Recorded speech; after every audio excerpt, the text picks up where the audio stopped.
দেশনায়ক তারেক রহমান বাংলাদেশের মাটিতে পা রাখবেন। সেই কারণে আজকে শুধু ঢাকা নয়, সারা বাংলাদেশে সাজ সাজ রব। কোথায় যে শুরু হবে আর কোথায় শেষ হবে এটা বলা মুশকিল।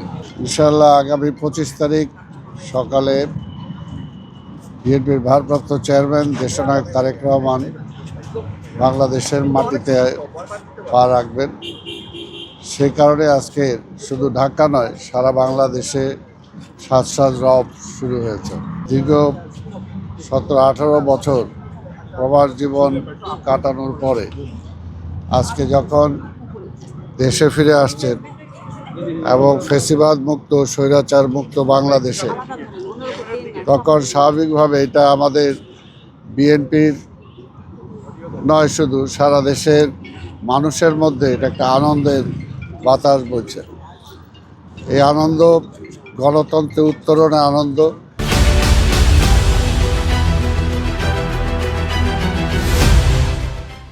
জাতীয়তাবাদী শক্তির আজকে যে কর্ণধার, আগামী দিনের বাংলাদেশের ইনশাআল্লাহ নির্বাচনে যিনি প্রধানমন্ত্রী হবেন, আমাদের সেই নেতা জননেতা তারেক রহমানকে স্বাগত জানানোর জন্য যে আনন্দ।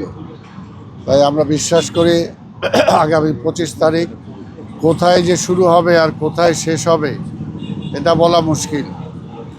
কারণ সেদিন ঢাকা শহর লোকে লোকারণ্য হয়ে যাবে।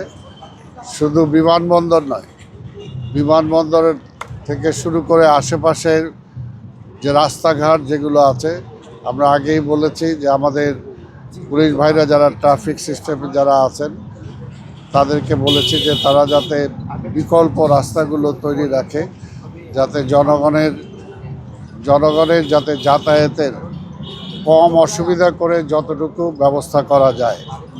এবং আমরা বিশ্বাস করি যে একদিনের জন্য, কিছু সময়ের জন্য হলো জনগণ আমাদেরকে ক্ষমার দৃষ্টিতে দেখবেন। কারণ এটা প্রয়োজন যে দেশনায়ক তারেক রহমান দেশের মাটিতে আসবেন আর এই দেশের মানুষ সাদরে তাকে বরণ করবে, গ্রহণ করবে। স্বাভাবিকভাবে এটার জন্য মানুষ অপেক্ষা করছে। আর আপনারা দেখতে পাচ্ছেন যে এখানে মঞ্চের কাজ চলছে এবং মঞ্চের কাজের জন্য এটা কালকের মধ্যেই প্রস্তুত হয়ে যাবে। প্রস্তুত হয়ে গেলে তিনি এখানে এসে জনগণের উদ্দেশ্যে কিছু কথা বলবেন এবং সেই সময় আপনারা জানতে পারবেন যে তিনি তার রিয়াকশনটা কি, সে সময় জানতে পারবেন।